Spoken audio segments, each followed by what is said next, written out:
What do you think of self-driving cars? Well, You can tell I'm waiting for you to ask me what I think of self-driving cars. well, what do you think of self-driving I think cars? they're fabulous. I think it's an incredibly cool. David Hilbert was asked one time, what's the most important scientific problem of the 20th century? He said, getting a man on the moon. And I said, David, you're a math. Why is that such a big deal? He said, because the number of problems that you'd have to solve to do that encompasses so many interesting things. And I think to some degree the self-driving car is a very similar thing. If you can figure out how to do this detection, how to do this interpretation, how to do sensors and effectors, plus the algorithms themselves are terribly clever. Kalman filtering and newer algorithms than that. I mean, it's a dazzling, shiny object to me. And I'm like, go Google self-driving car. Yeah. Well, and I'm with you. I mean, and it's also a good example of what happens with forecasting. Part of what I do is I look for inflection points. I mean, strictly, the place on a sigmoid curve where it changes direction, which strictly speaking is not the inflection point, let's call it that. Right.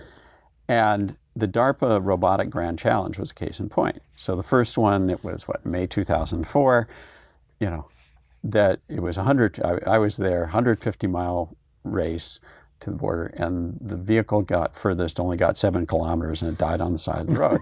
And it was like Monty Python. Most of these things died at striking. Yeah. The second race, that 3 cars finished, and 21 out of 22 competitors got farther than Sandstorm got in the first race. By coincidence, it was almost exactly 18 months later.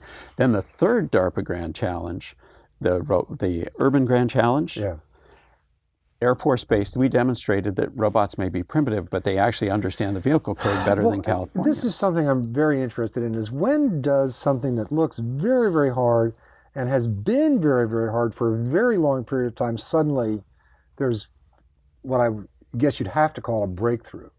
But I mean, if we go back 10 years ago and we had talked about self-driving cars, the one thing I dare say we would have agreed upon is that it might be possible, it might not, but it's way in the far distant Should have talked to me. Did you have that early on? And I'm on record, I did an economist debate that... Oh, bravo. This is before 2020, they're on the highway. And by the way, when we do have robotic cars, we're not going to buy them. Release them? No, you would subscribe to them. Subscribe to them.